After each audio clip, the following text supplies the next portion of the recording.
Our next distance that we're going to be working on is the collar tie distance. And of course, we're going to show you a couple of knee bars from there.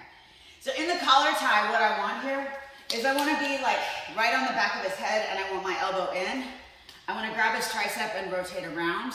And this is going to give me my basic control here. Now I'm going to use 3 motions out of this position today to try to set up my knee bar. So the first one, I'm going to push. So I could almost release my hands just a little bit. I'm going to use my elbows and I'm going to push him.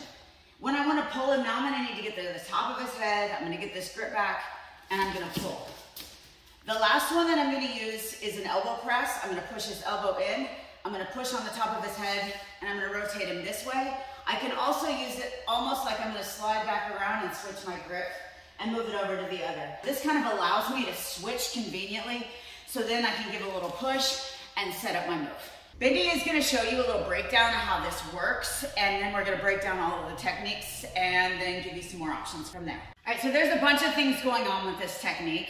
I'm going to start with my collar tie and my inside tie, and I'm going to be in a nice neutral position. I'm going to step in, take my whizzer, and break his posture all at the same time.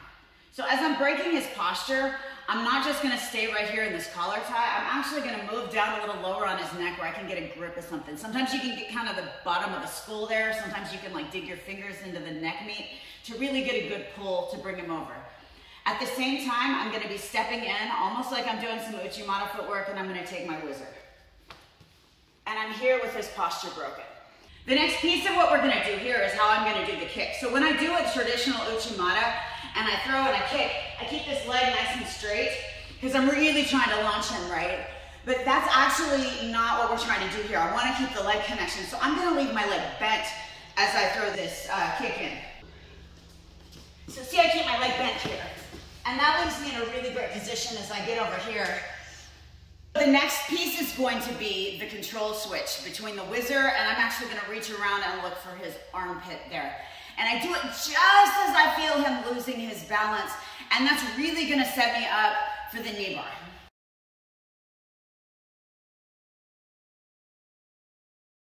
From this position now, you can see I'm already set up here. Release this, post, walk my hand down, take my Bendy control, put my knee back in, throw my Bendy lock on, straighten his leg, and finish my knee bar. Now we're going to talk about some ways that this can go wrong. As I'm here, I come in, I take my whizzer, but yes, he steps back like this. So what I'm going to look at for now is kind of a classic ankle pick. What I need to do is I need to reach around, I'm going to grab the lat first, I'm going to step really deep with this leg, and I'm going to pick up his ankle. Now if I catch this timing well, it's really easy for me just to step back. Now I can lace underneath, grab my Bendy control, post my hand on the mat, put my knee in, throw my Bendy lock on, finish the knee bar, and get back on top. So the next problem he can give me is he can post on the mat when I actually throw this modified Uchi in on him. I can use the same principle we just used for the ankle pick. I'm going to reach around and grab his lat, and I'm just going to step deep and push him over. Now I'm going to step around. So yes, I can go ahead and grab for the Bendy lock here if I want to, but I really enjoy this control we call the Victor control here that I have with my arm around and behind his armpit. And I use this when people's legs are really strong or when people are really good at defending this stuff, and it works well because the leg is kind of already extended.